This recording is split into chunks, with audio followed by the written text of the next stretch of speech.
All right, everyone, welcome to today's Facebook Live, where today we'll be discussing the golden triangle of success. So, what is the golden triangle of success anyway? Um, sorry, today's visual is the best one that I had on my shirt. So, now you know where I do my dry cleaning. So, this is a triangle. The foundation, or I guess the bottom, if you will, we'll call it the students. The other side, we'll call this the school, and that's everybody from the school. This other side, family, caregivers, anybody helping raise the children. This triangle, if one of the angles right here, one of the sides right here is weak, is not well connected, it collapses. It doesn't work. We need the entire triangle, not just to hang up my dry cleaning, but we need the entire triangle so that all three sides are working together to ensure that we are doing everything that we can to make sure that our students are being successful. But it's not just our students. Our families will be successful, our schools will be successful, but each side needs to contribute to ensure that the success takes place. Now, I've used this in live presentations now to showcase what it is to have that golden triangle of success in full effect, working together in conjunction with one another. And it really worked well because it was actually at a professional development, but students were performing during the day and some of their parents were there because they took them to the performance. So I asked one of each to come up from front when I was speaking. I had a school staff member, a parent, and a student. They themselves recognize how important each one of them are, not as a side of the golden triangle of success, but just as an individual to their success. So I first asked the student, which of these two do you think is more important? And of course they made a face at me like, what do you mean, which of these two? Both of them are. I need both of them to help me in order to be successful. I asked the parent, which one of these two sides, or these two individuals, if you will, is more important to ensure your child's educational success? Same thing. I need both of them. I need my child to do their part at school, communicating with me what's happening, doing their assignments, doing their homework, taking their test, studying, participating, getting involved. Just as much as I need that educator communicating with me. How can I better support them? What can I do to encourage them? What is it that I can do to help that teacher be successful in the classroom? So then I went to the educator and I said, all right, I see a common theme here, not to put you under the gun here, but what do you think? Which one of these two is more important? The educator did the exact same thing. Well, we need the students to show up, to be on time, to be attentive, to be respectful, and obviously to participate and do their work. But we also need the parents helping them get here, helping them get their work done, teaching them right from wrong at home, so that they behave accordingly. So it's important that we all work together. Now, while that part seems simple, that triangle doesn't hold up often because one of the three sides isn't cooperating or isn't doing the heavy lifting and is hoping that just one side can hold the other two together, and it can't. It doesn't matter if your educators are top-notch, very well paid, good school culture, good everything at school, if there's zero family involvement or engagement, if the students don't care and they're not doing their part. And the same goes for every other side. But one of the pieces that I talk about often that I want to make sure that we remember, it's not just that each side does their part. It's also about building those relationships. You've heard me talk about this endlessly because I strongly believe in it. Why do relationships matter? Because I'll keep it simple for you. We'll use your workplace, for example. You tend to lean on someone that you have a good relationship with. Why? Because you trust them, because you're comfortable with them, because you think they're going to give you good advice, because you think they're going to support you. Why? Because there's a solid relationship there. Well, it's the same concept for our families, our students, and our educators, anybody at the school. If there's a good relationship, then you are going to help one another, lean on one another, trust one another. And when I say each side, let me be clear. If I'm talking about the school, I am not just talking about the classroom teacher.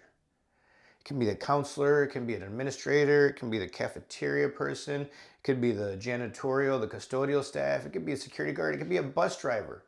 Sometimes students confide in that person more because they have a better relationship with them.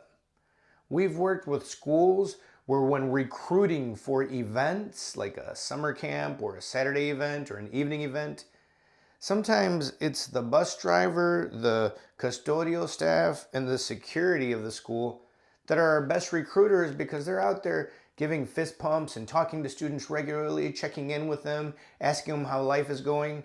Well, when they say, hey, don't forget about tonight's event, even the students are like, wow, you know about it? Okay, maybe I'll show up. So I just want to reiterate this point because it's critical. That relationship piece can change everything. And I do mean everything. Our families will show up even if they don't think the meeting is going to be the best, most productive, most informative. But you know what? I have a good relationship with my school. And I know that they're counting on me. So I'm going to show up to show my support. I'm going to be there even if I know the information, but maybe to encourage other families to be there, or maybe to give other families a ride, or maybe to contribute as well, because this may be my third, fourth child going through this school, and I see the results of being involved, of participating, of volunteering, of talking with my teachers regularly. So please make sure that you're focusing a lot of your time and your energy on those relationships on all three of those sides, okay? Now, I want to hit each one of the teams again, students, families, and school. And I want to go to families this time. Families, you are the co-educator. You are the enforcer at home. You are, in most cases, the reason your child shows up to school prepared, fed, on time, with assignments done, understanding how to behave. All that comes from you, from home. Now, I say this, and sometimes I get in trouble when I say things, okay, most times, but in this case, our schools aren't teaching, enforcing, and showing the true essential tools that are going to get each and every one of our children ahead in life. Timeliness, grit, determination, advocacy, support, encouragement, motivation, servant leadership, patience. They'll be talked about in classes, don't get me wrong, but these are things that are taught at home on a regular basis. I'll give you a for instance. I talk about this often that my parents didn't go to a whole lot of meetings. They went to some, but not a whole lot. But it did not mean that education was not the focal point in our home. I mean, it basically boiled down to this: church, meaning the priest, God, and then school, meaning school and educators. That was kind of it. They were the ones that ran this world for us. But if you didn't see them and you didn't talk to them and you didn't have a relationship with them, you wouldn't know this. And it's somewhat important to know because I'll give you a for instance. I just did some work for fathers recently, meaning how to get our fathers more involved. And one of the questions that I posed was, are we asking our fathers what a successful educational journey looks like? Because if we're not, we're just assuming, well, they just want them to go to school or they just want them to finish. Well, in current day and age, the way things are, immigration, illnesses, travel, the economy, take whatever you want. Maybe for me as a dad, As long as you're getting the content and you can go work a day or two out of the week, I'm okay if you miss a day or two of school because you're getting the grades and you're getting the content, so you're getting an education. I'm not saying that that's the case, but it's an example of what could happen at home. In some cases, the reason I use the word caregiver so often, our children are not being raised by their biological parents, an aunt, an uncle, a grandma, a grandpa. And you know what? This could be like the third, fourth, fifth, sixth, seventh, eighth person this person is raising. It's tough, it's taxing, it's not easy. And we don't invest the exact same amount of time and energy into each one. So it's difficult.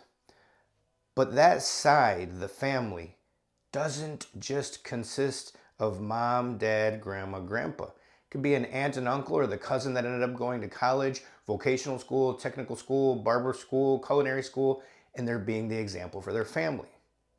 Now for the student, the other side, I want us to make clear what our expectations are. You hear me say this often, I'm going to say it again. Instead of asking, what do you want to be when you grow up? Because you're just going to get a lie. Not all the time, but sometimes.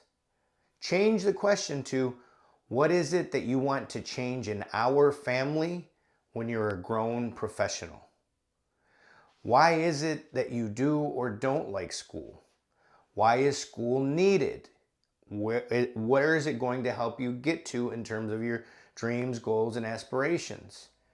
And understanding that cell phones aren't an excuse. Video games aren't an excuse. We can't blame all of these other things when it's us. Who buys the cell phone? Who buys the video game? Who pays for the electricity? Who allows them to use it? And if you're going to be like the parent that says, well, I'm not home and they're home alone, cool, just take the power cord with you. Kind of hard to turn on my video game if I don't have a power cord. Cell phone, you can put limits on it and you don't even have to buy an additional app. Just contact your cell phone carrier and find out what you need to do to set limits on the cell phone. You can shut it down. You can do those things if you're paying for it. But I'm going to tell you something that I hear often that is a challenge for students, more so the parents and caregivers. I just can't with this child anymore. If you can't now, get ready for the consequences later. Just giving you a heads up. Okay? Students, you need to do your part. You need to carry your load. You need to be responsible. You need to have consequences to your actions. You need to understand that if you don't take this education seriously, there's a price to pay. But I'm not even asking you for all A's. I'm going to ask the students the same thing I ask of my own kids. I want you to learn. I want you to have fun. I want you to get involved. And if you get a C, but you did everything that you could, you tried hard, you did all your assignments, you took all the tests, you didn't miss a single day, I'm okay. You're trying. Now for the other side, the school. I need our schools to better comprehend our families, and I need our schools to invest much more time and energy into building a relationship with both our families and our students. Stop getting angry at the child that comes into school their senior year and they tend to fall asleep all the time and you don't even realize they're working a full-time job at night, but they don't tell anybody because they're embarrassed to let you know that their family is struggling, that they're about to be evicted, that they just lost a mom, they just lost a dad, they were just deported. They don't want to tell everybody that. And will they tell you even if you ask? I don't know. But sometimes I'd rather not judge and try to find out on my own. Now, the school can invest more time building relationships, by calling, emailing, texting, standing in that drop-off line and talking to our families. Takes more time. But you show me a great educator that's not investing more time, money, and energy into their families and their students and is successful. There's a bunch of them, but it takes more time, energy, and sacrifice to be successful. So all this to tell you that the golden triangle of success, when implemented, when supported, when agreed upon by all three sides, can help our students succeed. But it's up to us to ensure that we do our part to make sure all three sides are solid, strong, and do their part to ensure that each and every one of our students and their families and their educators are successful. I hope you enjoyed today's session. If so, drop us a comment, let us know what you thought, give us some feedback, and we'll see you next month for our next live. Take care, and I appreciate you showing up today.